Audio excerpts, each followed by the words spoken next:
African based stories, the Addy Boys, just a mix of different stuff, really.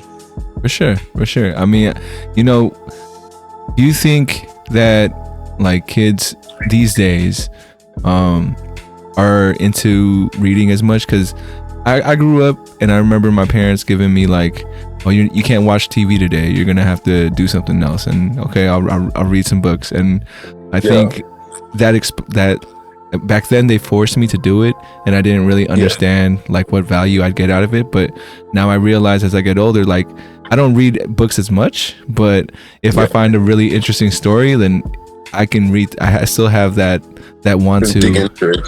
Yeah, exactly.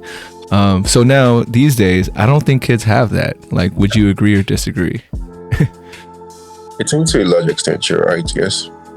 I got you. There are kids who still read, but it's nothing compared to the way it used to be.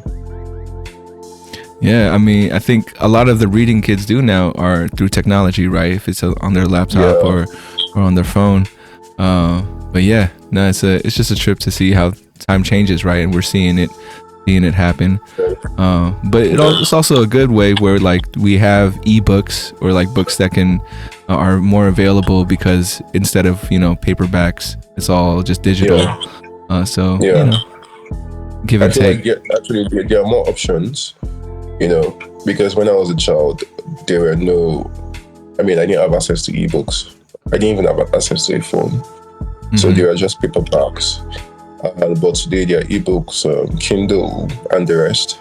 So it opens more avenue for reading, really. So it's in a way it's a blessing.